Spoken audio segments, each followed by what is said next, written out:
ఈ వృశ్చిక రాశి వారికి ఈ వారంలో మొత్తం 4 గ్రహాలు అనుకూలంగా ఉన్నాయి. ఎక్కువ శుభలితాలను లాభాలను అందుకుంటారు. సంతోషంగా కాలం గడుపుతారు. లాభములో కుజుడు సంచరించడం వల్ల గట్టి పోటీని ఎదుర్కొంటారు. మంచి విజయాన్ని సాధిస్తారు. అలాగే భూముల నుంచి వాహనాల నుంచి లాభాలు అందుకుంటారు. కొన్ని వివాదాలు కూడా సద్దుమణిగి మీకు మంచి అవకాశాలు ఇచ్చేటువంటి వాతావరణం ఉంటుంది. దశమములో కేతువు సంచరించడం వల్ల మీ కష్టపడేటువంటి విధానము, మీ నిజాయితీ, నిరాడంబరత మీ అభివృద్ధికి ఎంతగానో తోడ్పడుతుంది. అధికారుల అభినందనలు కూడా అందుకుంటారు. భగవంతుని ఆశీస్సులు కూడా మీకుంటాయి.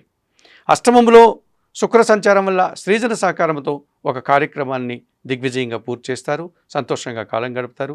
అలాగే జీవిత భాగస్వామి నుంచి కానీ వ్యాపార భాగస్వామి నుంచి కానీ పూర్తి సహకారం అందుకుంటారు. జన్మరాశిలో చంద్రుడు సంచరిస్తున్నాడు. మనసుకు సంతోషం కలిగే సంఘటనలు జరుగుతాయి.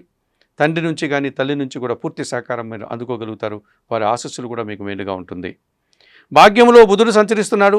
అనుకోకుండా ఒక రకమైనటువంటి అనారోగ్య సమస్య కానీ, లేక ఆర్థిక సమస్య కానీ, అసౌకర్యం కానీ, లేక వ్యాపారపరమైన నష్టం కానీ మిమ్మల్ని ఇబ్బంది పెట్టే సూచన ఈ వారంలో కనిపిస్తుంది. ఈ రాశి వారికి ఈ వారంలో ఆది, సోమ, గురు, శుక్రవారాలు అనుకూలంగా ఉన్నాయి. దానాలు ఇచ్చేటువంటి క్రమంలో పెసరపప్పు కానీ, ఆకుకూరలు కానీ, కాయగూరలు కానీ పేదవారికి దానం చేయండి. స్తోత్రపారాయణ విషయంలో శ్రీరామరక్షా స్తోత్రం నిత్యం చదువుకోండి.